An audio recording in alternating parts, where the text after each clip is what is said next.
જય માતાજી, જય દ્વારકાધીશ, ગુડ મોર્નિંગ, સુપ્રભાત. સ્વાગત છે ફરી એક નવા વ્લોગની અંદર. સુખનો સૂરજ હજી ઉગવાની તૈયારીમાં છે અને આપણે કામે ચડી ગયા છે. આજે ખાસ કરીને આપણે કડિયા કામ કરવાનું છે. એક કારીગર આવે છે અને કારીગર સાથે બે દાળિયા છે, એક હું, એક નારણ ગઢવી. બંને થઈને આ ધ્રાબા ઉપર વરસાદમાં પાણી પડે છે એના માટે કંઈક કરવાનું છે. એક યુનિક વસ્તુ છે, થોડોક આગળ વ્લોગમાં બન્યા રહે છે. જેને છત નથી અને પાણી પડે છે એને ઉપયોગી છે, અને છતવાળાને તે નથી પડતું પાણી. પણ અમારા જેમ વર્ષો જૂના મકાન છે જેના પાણી પડે છે એના માટે. અને બેલર ઉપર લઈ આવ્યા છે. આ મોટરથી આમાં પાણી ભરી નાખશું સ્ટોક, અને રેતી સારવાની છે. ઉપર રેતી સારવાની છે, પછી સિમેન્ટ સારવાનું છે કામ. હવે દાળિયાનું કામ હશે એ અમારે બેને કરવાનું છે, અને કારીગર થોડીક વારમાં આવશે. શું પ્રોસેસ છે એ આગળ વ્લોગમાં ખબર પડશે. થોડા બન્યા રહેજો, આગળ જોતા રહેજો, સપોર્ટ કરજો, અને લાઇક શેર સબસ્ક્રાઈબ કરવાનું ભૂલતા નહીં. અફાન. અને આ વરસાદી વ્યૂ જો, આને અમારી ભાષામાં, દેશી ભાષામાં કહીએ ને, ચિત્રો. અમે એમ કહ્યા ચિત્રો આવ્યો, ક્યાંક વરસાદ થયો હોય, અચ્છા થવાનો હોય એની સંભાવના આપે એટલે આમે એમ કે ચિત્રો નીકળ્યું. આ ચિત્રો વરસાદી, અને એકદમ જોરદાર વ્યૂ છે. સૂરજ હવે ઉગશે પણ સાથે તપ લઈને આવશે, સીધો તપ માથા ઉપર. આવી ગયા આપણે મિસ્ત્રી કેડીઓ. આગળ યાર રેતી સારી.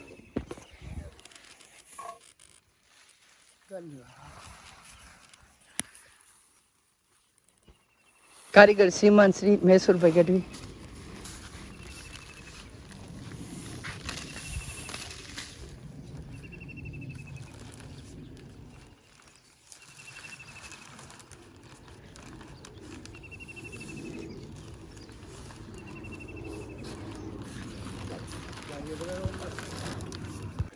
ત્રીસ તગારા આખી સિમેન્ટની થેલી ગાર્યો. આ 30 તગારા નહોતો, જો આટલું થયું હોય. એક ખૂણો કાગળ પાથરી, ચોમાસાની અંદર પાણી પડે છે થોડું થોડું, એટલે કાગળ પાથરી ઉપર ધરાવો કરવાનો. ઉપર આપણે લાદી ચોંટાડવાની છે, એટલે લાદી પહેલાંથી પલાળી મૂકી યાર. બેલે લાદીના કટકા બધા ચોંટાડી દેવાના, કાપી કાપી આના ઉપર, એટલે એને મજબૂતાઈ ફૂલ થઈ જાય. અને આખરી કાગળ કાપતા હતા વ્લોગની અંદર વિડીયો શૂટિંગ કર્યું છે. અહીંયાથી બે ભાગ કરી નાખ્યા છે, કારણ કે આપણે વ્યવસ્થામાં અભાવ બહુ પડે છે. આ આખો હોય ને કાગળ એટલે થોડુંક નળિયા રાખે. હવે આટલો છે કાપી નાખ્યો છે. હવે આને ડેડો ચડાવે ને પછી અહીંયા કામ ચાલુ થશે.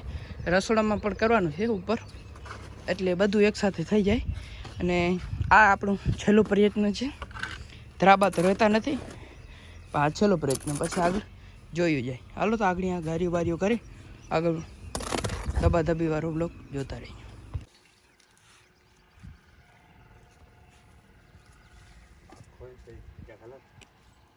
ભરી જા સિમેન્ટ.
આજે હતો દિવસ બીજા દિવસનો કામ ડેલીમાં એક ટૂંકમાં કડિયા કામમાં નવરાત્રી ના આવે. આખા દિવસની અંદર મોબાઈલ ખોલીને બ્લોગ બનાવવાની નવરત ના આવી, કારણ કે રેતી સારવાની છે. આ રેતી અહીંયાથી લઈને સીડી ઉપરથી ઉપર, કારણ કે આ કાલે તાજું હતું ને તો ખેંચાય એમ નથી. કાલે તમે ખેંચી લીધી હતી પણ આજે ખેંચાય એમ નથી. કાલે પણ હારવી પડશે. અને આ કંઈક લાદીના જે આપણે એમ કટકા આવે મોટા મોટા ઝીણા ઝીણા જેવા હોય, ભાંગતા નથી, એમને એમ ચોંટાડી દઈએ છીએ. જો આવે એક બાજુનું કામ પૂરું થઈ ગયું છે અને બીજા બાજુનું અહીંયા પૂગ્યો છે. હજી આટલું બધું કરવાનું બાકી છે. કાલે લગભગ થઈ જાય રસોડા ઉપર, પણ આજ પ્રોસેસ કરવાનું છે. લગભગ તો કાલે લગભગ થઈ જાય, અને નહીં થાય તો પરમ દિવસ, કારણ કે હજી આપણે ડેલા અને મલક કામ બાકી છે. કડિયા કામ ઉનાળો આવે એટલે અમારે જાગી જ જાય છે. ગમે એમ થાય કડિયા કામ તો હોવું જ જોઈએ. હવે લગભગ તો ડેલો હું નાનો ભાઈ કરી લે. હું જો કડિયાને 3 દિનો 4 દિનનો વેત હતું ત્યાં સુધી કરવાનું હતું મેસુભાઈને. હજુ આ કાગળ પાથરી છે, તમને આગળ વ્લોગમાં કીધું એમ.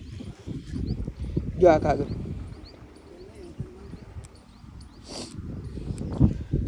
હવે પાણી રોકવાની છેલ્લી કોશિશ હતી, અને આ છેલ્લી પછી હવે નવા મકાન બનાવી લેવા છત પર ભરી 10-15 વર્ષની અંદર એવી રીતે. હાલો તો બસ આજે તો આપણો વ્લોગ, કાલે પણ આજ કામ હશે, અને જો મેળ આવશે તો ઉતારી વ્લોગ. An eternity later.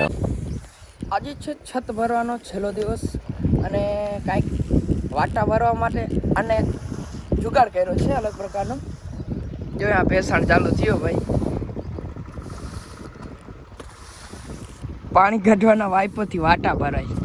ઉપાડજો ખીલો ઓલો. આને કેવાય કડ્યો, અડે નહીં. माँ मुझे कुछ दिखाई नहीं दे रहा माँ.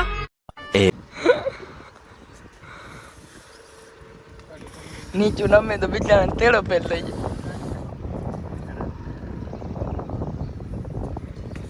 ઓહો, હવે આને ધોવી પડશે, સાફ કરવી પડશે, બાકી મેળ નહીં આવે. આ રેડ છે એક પ્રકારનો.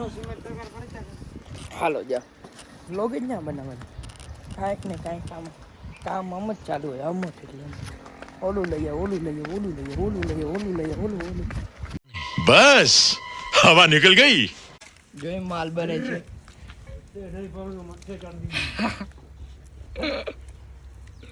ગજબ ગંતા રહો ભાઈ.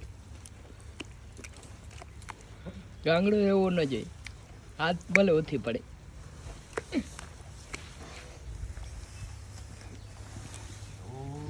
હજી ઢારિયા બારિયા બનાવવાના છે, એક બધી કામ હાલશે, પણ એન્ડિંગ વ્યૂ તમને બતાવીને બ્લોગનું પૂરો કર.